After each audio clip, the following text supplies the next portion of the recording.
Good afternoon, dear audience. I'm very happy to welcome today here at my virtual TV show, unfortunately virtual due to the Russian invasion, Mr. Gunter Fehlinger, who is a prominent civil activist, the chairman of Europe for Tax Reforms, the co-chairman of Vienna Goes Europe, etc.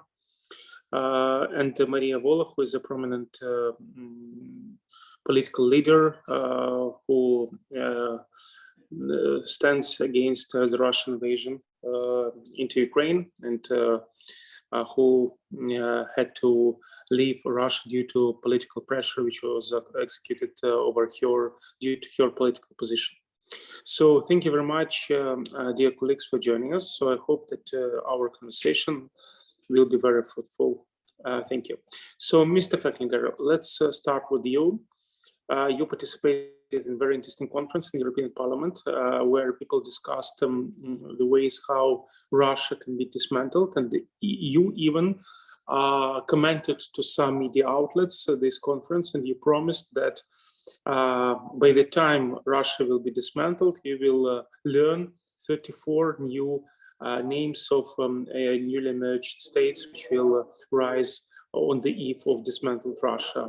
Is it true?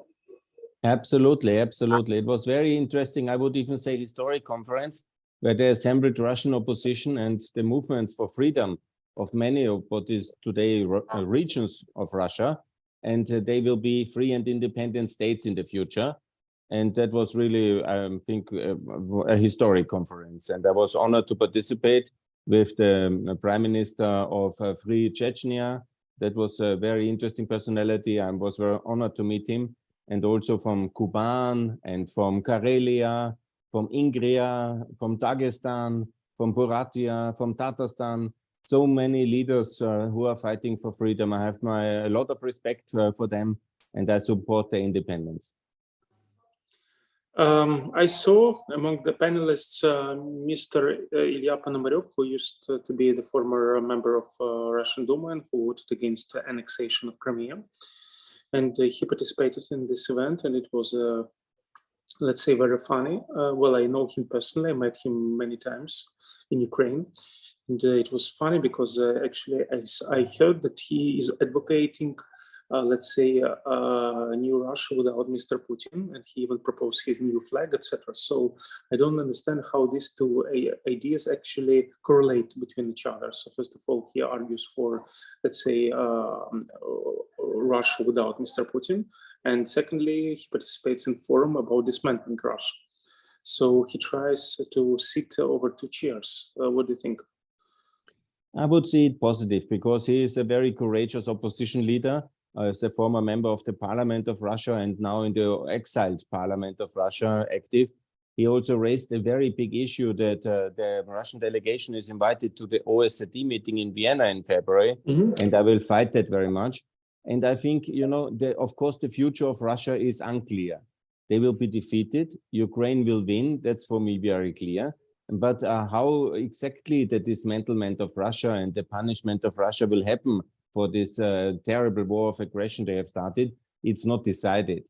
So it's totally possible that just a few countries, like a scenario like the ex-Soviet Union, when the ex-Soviet Union fell, it was 14 new countries, and Russia has continued.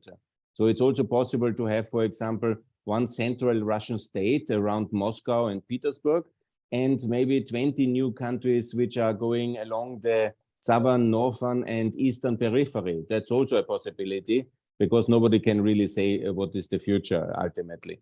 But I'm very much in favor of if there is the intrinsic will of nations inside the Russian Federation to break away, the Western powers should recognize this new independence and independent nation, because it was a historic mistake and we paid very dearly that we didn't recognize 1994 Chechnya. We should have done that, yeah, and it would have been much better.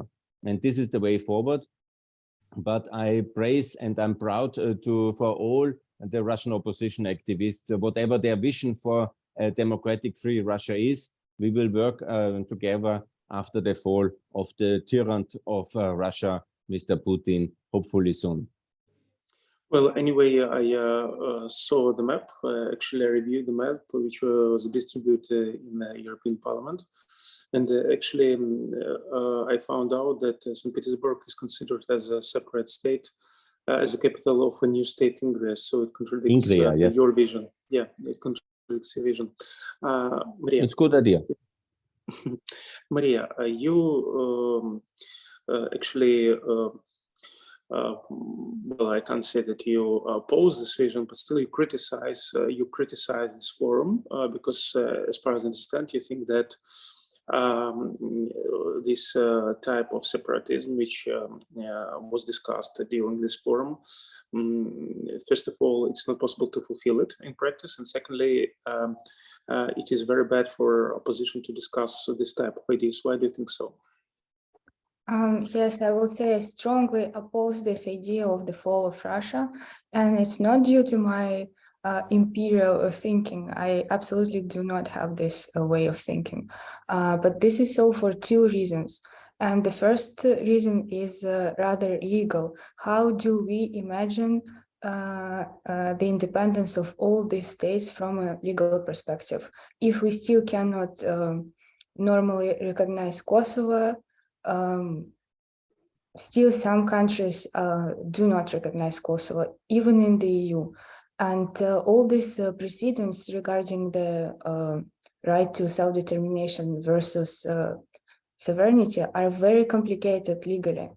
And I simply just, it will create so much new problems, so many new problems, that we absolutely do not need these new precedents. And the second reason is that I am strongly against separatism, because separatism always leads to war. Even regarding the fall of the USSR, some people say that it was like bloodless, but the invasion of Ukraine, which is happening now, is a consequence of the fall of the USSR.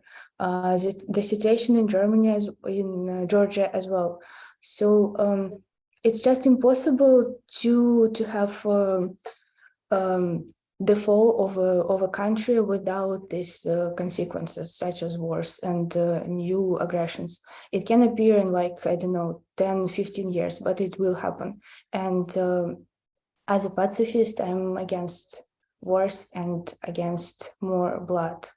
I think that the proper way to deal with the future Russia is to create a normal federation where all these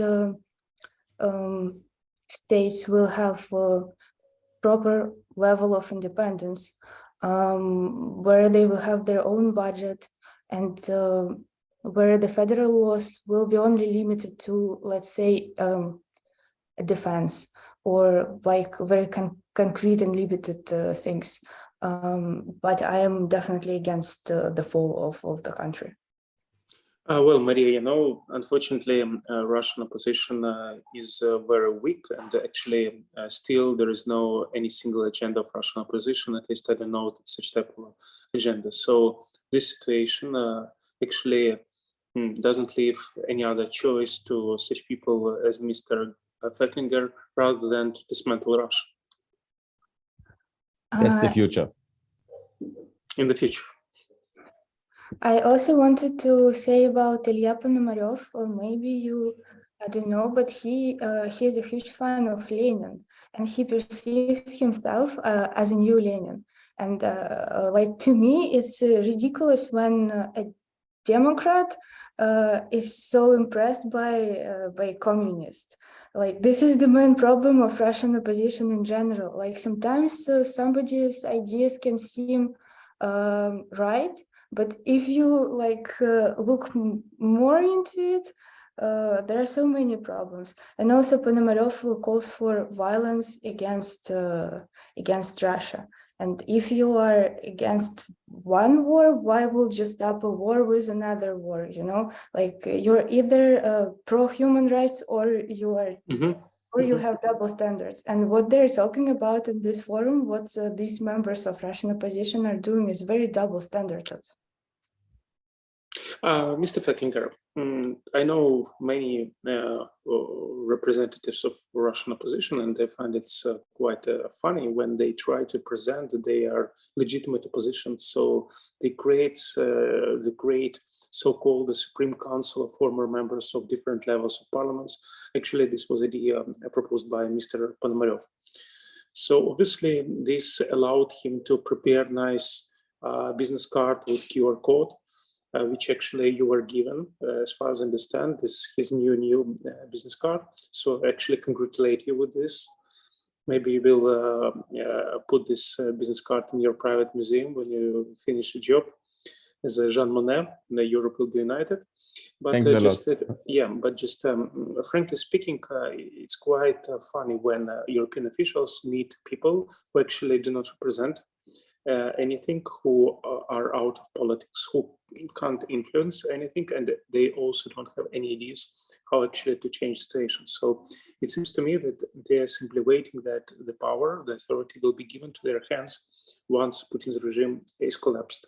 So what is the reason for you, for European officials especially, to meet such people who already do not have any political perspectives in their own country?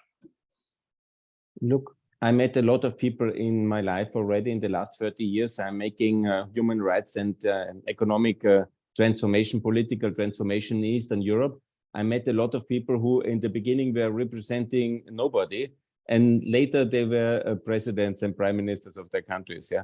So in this political turmoil which Russia is entering now after the defeat in Ukraine, which is coming up because Europe and America will deliver much more arms and weapons to Ukraine, and Ukraine will win. And I think it will repeat of the scenario like in Yugoslavia after the defeat of Russia by the victory of Ukraine. It's very similar what happened in Kosovo in 1999. Yugoslavia was defeated by the Western powers and by the Kosovo Albanians. And then there was a big crisis in Serbia leading to the revolution of the 5th of October. I expect that in 2024, during the 5th presidential election of President Putin, there will be a lot of manipulation of the elections. And then it's the moment for the revolution in Russia. That is about spring 2024. I actually call for a Russian spring 2024. And we have to make sure that all the opposition movements, they rise immediately united together against the Putin regime. And it will be impossible for him to resist exactly this powerful force of the Russian spring 2024. And then he will fall. And then we will see, how the actually political reality will turn out. And there will be, and who will be then the president of the newly emerging states. Yeah? There will be many positions. And many of the people who were courageous right now to go out of the institution and to be in the shadow of the informality and basically, as you say, represent nobody, they will be coming back as prime ministers of new countries, as president of new countries, as foreign ministers of the new country, and you will be very surprised. And many of them will visit your TV show and will say, hello, Mr. Katzin, you remember you thought we represent nobody, but in reality, I'm now the foreign minister of a new emerging country. And this will be the reality. And I've seen it in the case of the ex-Soviet Union. I've seen it in the case of ex-Yugoslavia. And it's true what Maria said. We all should recognize Kosovo. We should all learn from Montenegro. And Montenegro is now a free country and Kosovo is a free country. And so will be Kuban. And so will be also Kalmykia. And so will be also Buryatia. And it's the force of freedom which is no longer suppressible because the Russian Federation has lost all its historic and political legitimacy with attacking Ukraine in 2022. And similar like the Austrian-Hungarian Empire attacking Serbia in 1914, or also Serbia attacking Croatia in 1991. There is no way a Russian Federation can survive because nobody really wants to live in such a genocidal state. Thank you, Mr. Fehlinger. Maria, you want to react to Mr. Fehlinger's remark, please? I think that your way of reasoning is reflecting what we all want to hear, but not the reality. Because talking about Yugoslavia didn't have a nuclear weapon, and this is the most important difference with today's Russia. I do not see how Russia can either lose or win this war. Same applies to Ukraine. Like, let's just not tell the things which we want to tell or which we believe are the best, but let's just think rationally. This is a typical territorial conflict which is similar to Israel-Palestine. It can take ages to end this conflict, because of course Ukraine can free some territories, but Russia will be there again and again until there is either the Third World War or the change of the regime inside Russia. Otherwise, I don't see how this can end. And talking about the change of the regime inside of Russia, our economy is very sustainable, even though we have like unprecedented sanctions. People still live there, like the economy functions, and to do more economic pressure, there needs to be severe sanctions in the oil and gas sector. Otherwise, it will sustain. And we do not see any severe sanctions in this sector. So there are no reasons for Russian people to protest. The ones who do, they're either kicked out of the country, as I am, or are imprisoned inside of the country. And talking about Russian population in general, they don't care. They only care about their own business, about their own families. They're not politicized. So I think this whole conflict, this whole situation is way, way more complicated than the European Union perceives it. Well, personally, I think that obviously at the end of the day, there has to be a diplomatic solution, but diplomatic solution has to be precluded by Russian defeat, because if Russia won't be defeated, then I mean, there are always such type of conflicts will emerge in the future. So this is a crucial point. So Ukraine either will defeat Russia or will always suffer from a Russian invasion times to time, depending which type of leader is in Russia. But Mr. Fehlinger, in European Union, during the last year, we see an evolution of views over Putin's regime, and we see that many European officials started publicly to criticize Mr. Putin's regime and also started to cancel this regime. I mean, publicly cancel this regime. But I think personally that European leaders, they bear responsibility for the way how this regime actually evolved, because during the 90s, when Soviet Union collapsed and Russia was extremely weak, Western countries could propose a type of neighborhood policy which would, let's say, which would tighten Russia to different European structures, like it was the case with Germany after the Second World War. Do you think so? So why this case of Western responsibility for Russian dictatorship is not on the agenda? Look, that's now many, many open questions. I will answer them one by one. Mm-hmm. First of all, Russia will be dismantled. Secondly, the difference with Russia and Yugoslavia only to put it on the nuclear weapons is not true, because obviously there's nuclear weapons in Russia. I know that as well. But nuclear weapons depend always on the question of a nuclear deterrence. So we have much better nuclear weapons. Our nuclear weapons work very well. And it's absolutely not that Russia can simply use its nuclear weapons, because we as the West, as NATO, as the nuclear armed NATO, will never attack Russia. We will never provoke Russia into a nuclear war. So the nuclear thing is just a kind of threat, but it will never materialize. Yeah? So because the dissolution of Russia will come from within, and Russia will not use nuclear weapons against its separatist regions. Otherwise, even much more, it has lost all legitimacy to govern because when you start to kill or nuclearize your own population, you are definitely a terrorist regime, which the world will no longer work together, and It is Russia a will be terrorist regime. dismantled. It is.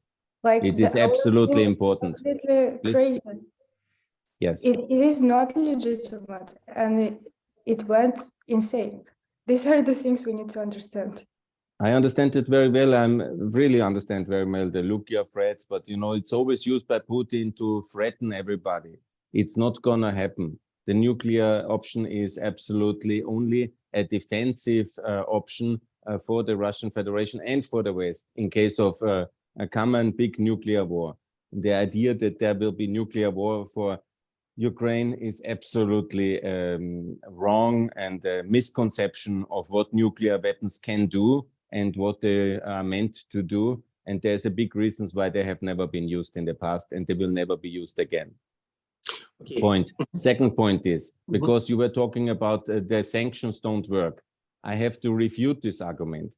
Just today, actually, our very big sanction package against the Russian gas and oil industry has started to come into force. Let's see how that will work. And also, Germany has now phased out all Russian gas and oil imports from the last year already. So if Germany can do that, the whole of the European Union can do that. We will also de-Russianize the energy sector of the whole of Eastern Europe. You will see that. We will be completely energy independent and import independent from Russia by the end of 2023. I guarantee you, and Russia will feel the pain, because the high import prices have now somehow stabilized, even with lower quantities, the Russian revenues of the trade balance. But this will collapse in 2023, collapse completely to close to zero. And this will be the pain the Russians will feel, everybody will feel in Russia. From Putin downwards to the lowest farmer, everybody who supports the regime will feel the economic collapse of Russia in 2023. Absolutely. When it comes to the collective responsibility of Russia, Mr. Katzin, that was your question. It will come. We will now, it is probably the best documented genocide in world history, because basically on live TV, all the crimes of Russia in Ukraine are documented. They will be documented also by the juridical authorities of the West and of the free world, and Russia will be held accountable. All the costs which have been occurred, you know, it will be like this. All the money and the assets of the Russian Federation, the state, and Russian citizens in the Western jurisdictions will be confiscated in the year 2023.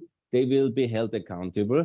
And of course, you know, there will be not a lot of reparations to be charged for the new states, yeah, because we want to support the development of new states. So there will be not. But the individuals who have committed crimes, there will be a special tribunal, and each single soldier, each single army commander, each single person who has in the military chain of command or then the political chain of command, which has committed or has ordered crimes, will be held accountable forever. This is very similar like in ex-Yugoslavia. Everybody who has committed crimes will be held accountable. We will know his name or her name, and we will hold him accountable. And Russia is forever a terrorist state, which will be absolutely also held accountable by dismemberment of Russia. That's the ultimate punishment for a state. It will be de-recognized and it will be dismembered. And the new states emerging will be recognized. Maria, I have the following question to you. I will obviously ask Mr. Fehlinger some other questions regarding his speech, but now I would like to address a question to you. So you just compared, let's say, or not compared, you simply stated that the collapse of the Soviet Union eventually actually led to now this big scale war between Russia and Ukraine. So this was your statement at the beginning of the interviews. So that collapse of the Soviet Union led to this war. Yes, am I right? So let's. This is a very good point. Let's look precisely on the collapse of the Soviet Union.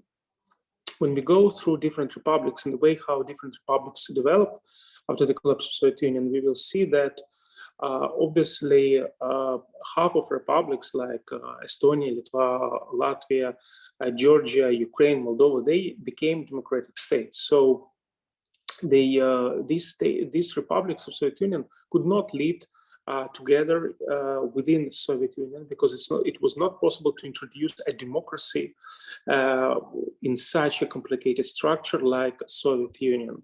So actually, the fact that these states, like Baltic states, Ukraine, Georgia, and Moldova, are now free democratic states is due to the fact that Soviet Union collapsed. So let's look to the Russian example. I actually doubt that it's possible to introduce democracy in Russia when there are so many traditions, historical traditions inside Russia. We have, let's say, a Chechnya tradition inside Russia. We have Caucasus traditions inside Russia. We have Novgorod tradition inside Russia, St. Petersburg tradition inside Russia. So different type of traditions. So maybe even for Russia, it will be, let's say, better solution to lose some part of its territories, and this will allow, let's say, Russia to emerge as a truly democratic state. Let's take an example of Austria. When Austria got rid of some other states in 1917, for Austria it was a very important thing, because Austria declared itself as a nation state. So basically it allowed Austria to become, in several decades, a true democratic state. When Austria got rid of other lands which Austria collected since Napoleonic Wars. So Mr. Fehlinger, I can approve this. I don't think that he is going to deny this. So maybe this is a solution for Russia to get rid of territories which do not allow half of Russian territories to create a true democratic federation. That's a very good question. Let's start with Chechnya. First of all,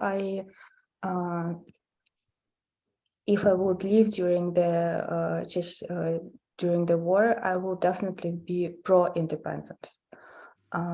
But on the other hand, it is still possible to integrate even these regions as Chechnya and Dagestan into democratic and European society. Even though they're Muslim states, we have a great example of Turkey being in NATO. Turkey is an Islamic state, but on the other hand, they still have some European values. They still have proper international relationships within the EU, and they're even NATO members. So the religion is not such a great deal when it comes into democratic values. Regarding the USSR, I am convinced that all these problems that we have now are the consequences of its fall.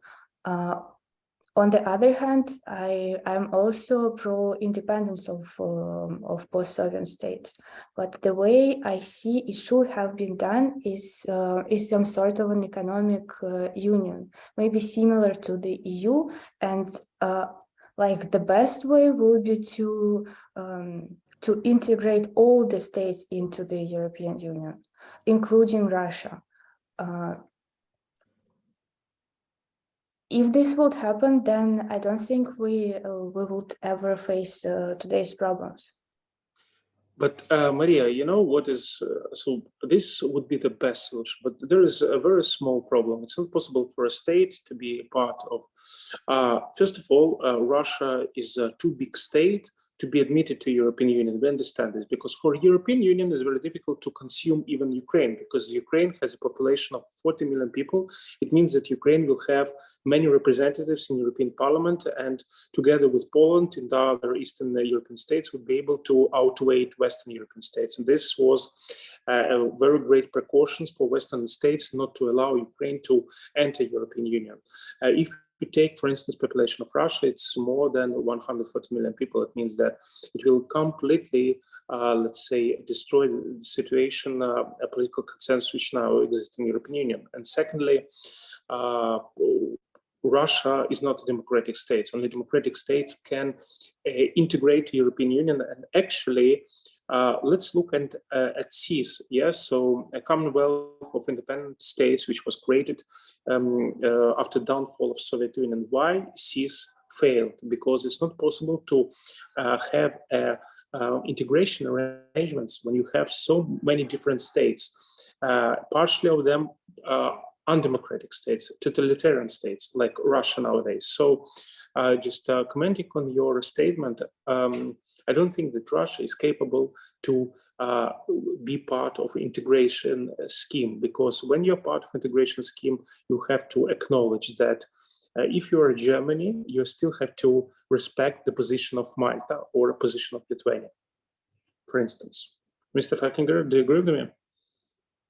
Yes, it's a very interesting debate. Maybe to come back to the history, because the way the Russian and the Soviet Union fell apart, it is that the other 14 states didn't want to be dominated by Moscow anymore. And the Russian Federation, what has emerged under Yeltsin, was a very complicated and very unstable kind of, I remind you, we had the coup in 91, the revolution and the parliament crisis in 93. There was basically a constant civil war inside Russia for the direction of that federation, which unfortunately and very regrettable, and the pro-freedom people like Gadar, Nemtsov and others, they have lost. And Nemtsov paid with his life for it because Putin killed him. And then in 2015, there would have been a possibility of a pro-Western and free democratic federal Russia in the years 96, 98, yeah.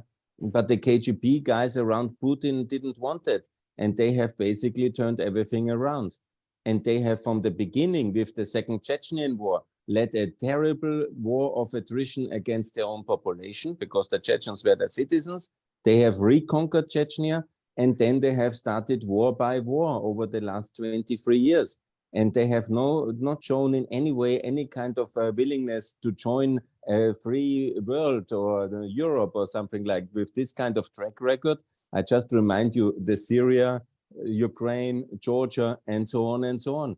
So what I see very clearly is that we are absolutely open for the post-Russian states like Ingria, like also what can be Kuban, and they may be transformed then in free democratic European states, and they can join then the European Union and the European Customs Union and NATO. And interestingly, in the European Parliament this week, many of them have expressed their will that their future nation states, they want to join the West and they want to join NATO and the EU. And I'm absolutely open for that scenario. If it will be, we will see. But obviously, that's something I can absolutely see. Why should not Petersburg be part of the European Union and NATO and the regions around and the new states?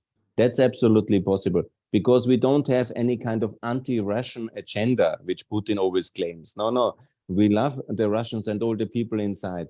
But the political organizations of that region is absolutely unacceptable, and it's absolutely disastrous, most of all for the Russian people itself, because theoretically you could be one of the richest nations in the world. I'm now addressing Maria, but also, as we have seen, the people around Russia are hurted by this Russian terrorist federation. Now we see the extreme case with the war in Ukraine, but also the whole world is corrupted by the export of Russian money, corrupting the political elites.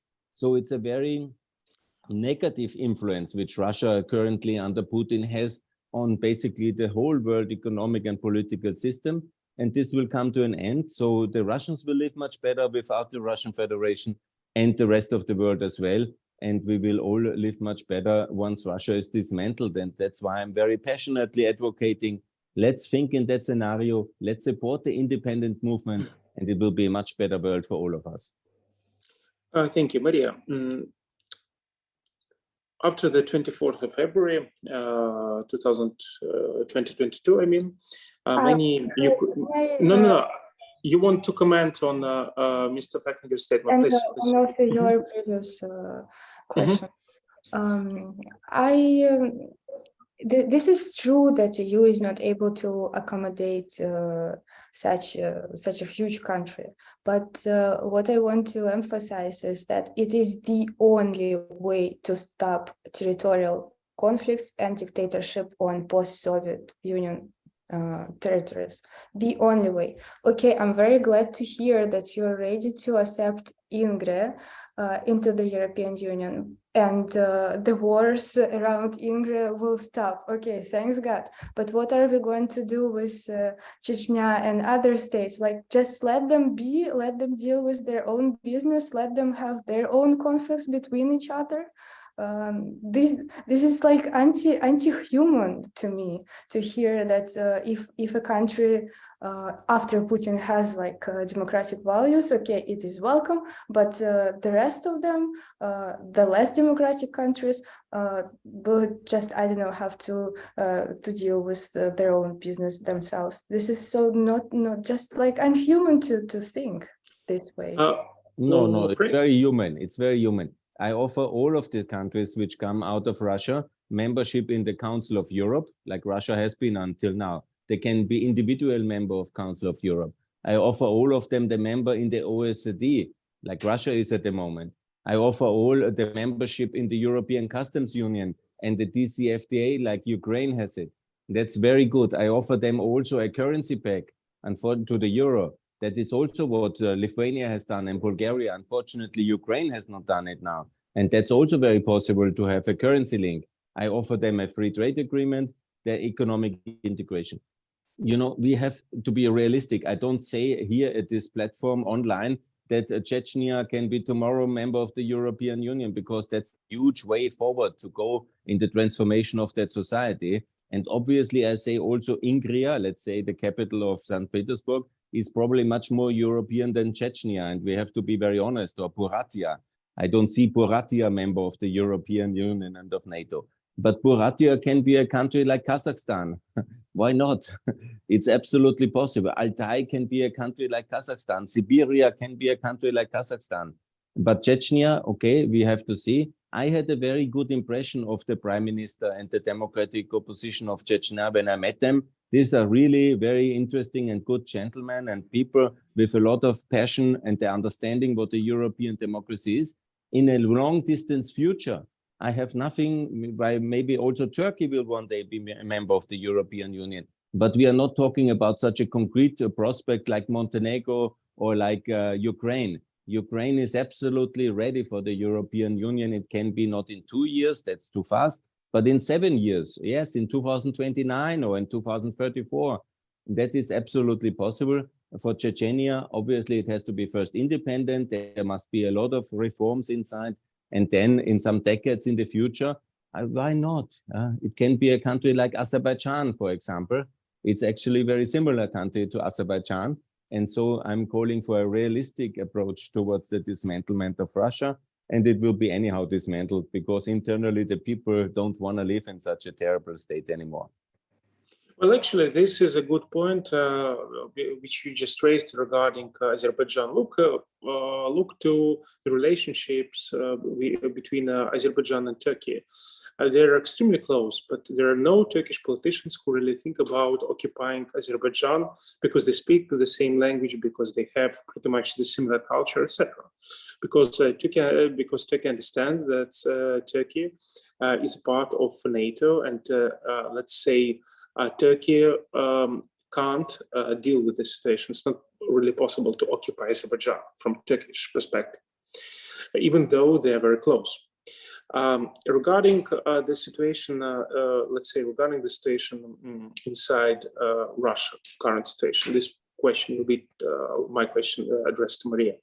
What I actually see now is the fact that many Russians now flee out from Russia, as Ukrainians did. And for, let's say, for Ukraine, now it's a huge problem, because millions of Ukrainians, they left Ukraine and now they settled in the European Union. And we understand that many of them will actually settle in the European Union. They won't come back to Ukraine. This is true. And European Union countries, they will be happy to host Ukrainians, because Ukrainians contribute to, let's say, contribute to the budget, contribute to economy. I read statements from Polish tax authorities, and Ukrainians contributed several billion euros last year for Polish economy. It's only for Polish economy, because Ukrainians, they are hardworking people. So bearing in mind that, let's say, Ukraine eventually be a part of the European Union, it's not a big issue that many Ukrainians now are going to reside in the European Union. But the different situation is for Russians, because now, let's say, many people who were opposed Putin's regime, they flew out from Russia. And they now are going to quickly absorbed in European society. And I don't think that they are ready to spend their lifetime fighting Mr. Putin's regime, etc. Political activists, former political leaders, etc., who now very active at the conference, we understand why they're doing this, because it brings them political capitalization, money capitalization, etc. But it doesn't mean that they are legitimate in the sense that they have huge groups of people which they represent. So my question to you, Maria, will be the following. So what opposition is going to do with Russians who flew out from Russia and they don't want to let's say, get rid of Putin's regime? They want to absorb in European society, they want to live normal life and forget about everything. So leave their past behind. What to do with Russians? How to raise them against Putin's regime?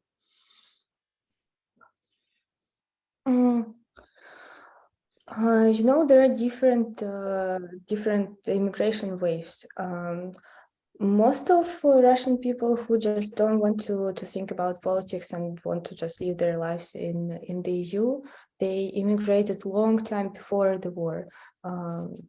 In most of the cases, they completed the education in the European Union, started working there, and yeah, most of them already received European citizenship.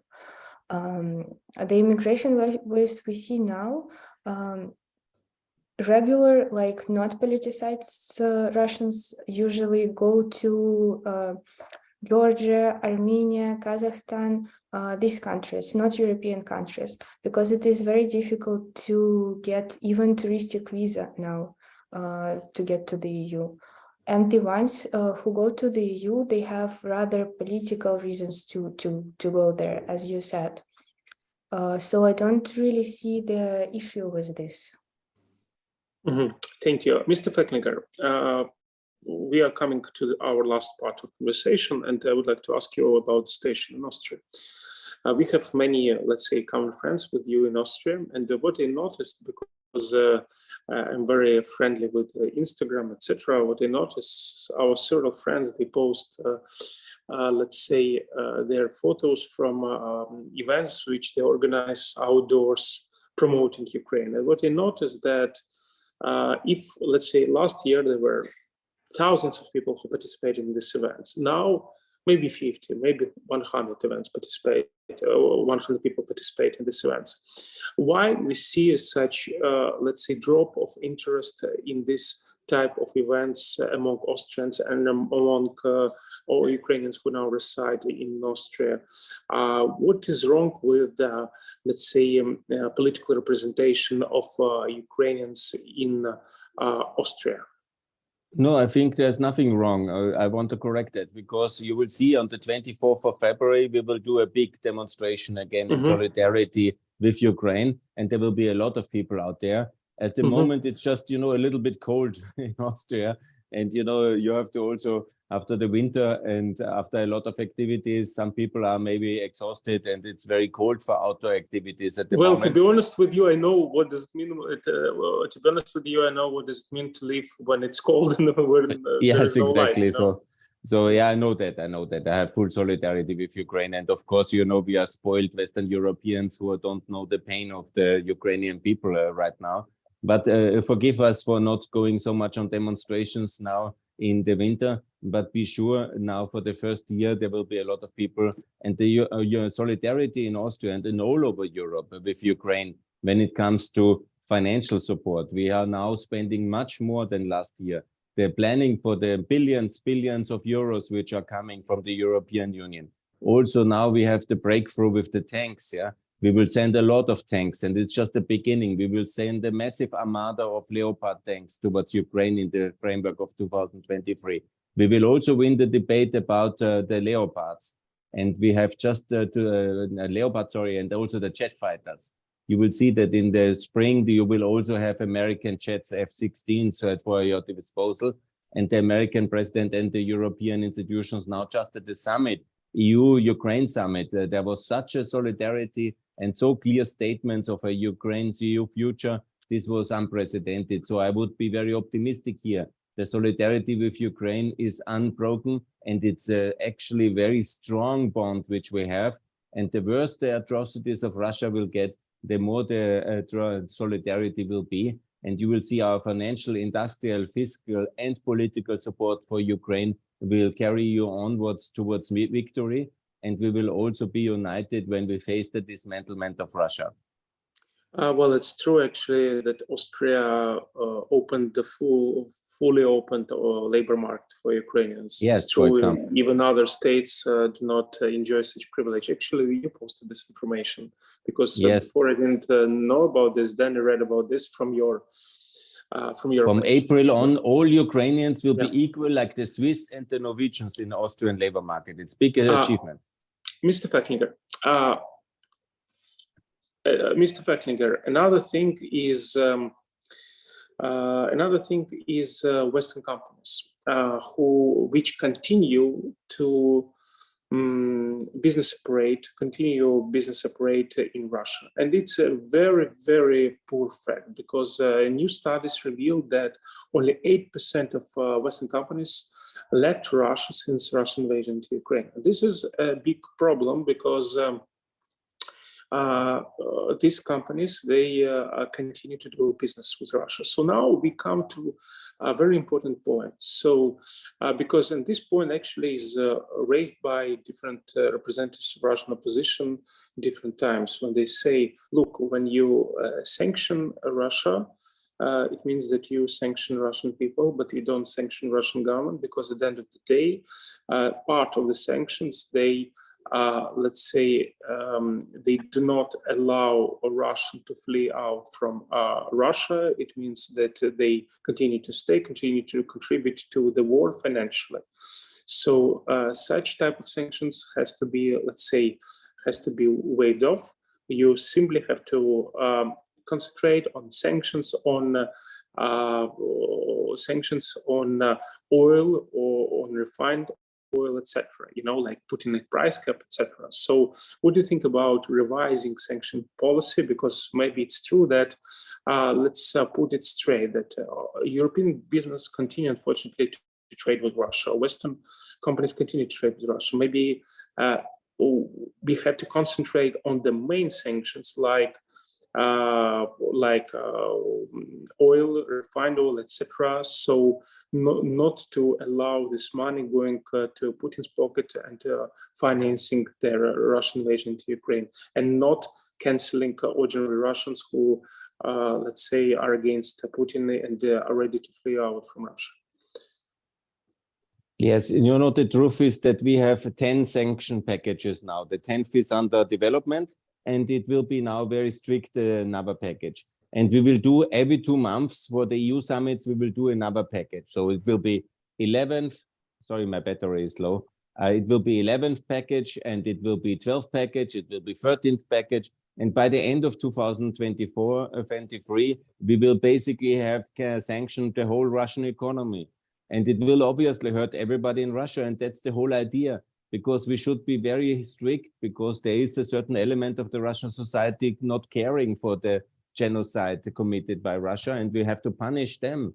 And we have to punish everybody in Russia, from the elite to the people. It's absolutely clear, and we will much harder.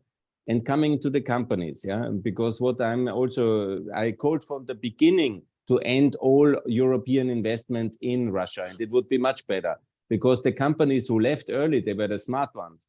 Of course, they made a big loss, but the ones who stayed, like Raiffeisen Bank and OMV, they are thinking from the beginning, oh, that will be just a short war. Now we have 1 year war. Next year, we will have 2 years war. And until the breakup of Russia, there will be continuous war, because this war is already going since 8 years, and it will continue until Putin falls and Russia breaks up. So the Austrian companies who stayed in Russia will make a big, big loss. Because in the defeat and in the breakup of Russia, the currency of the ruble will break in a complete collapse, and they will lose all their investments in the chaos ensuing. And so it is a big mistake to stay in Russia.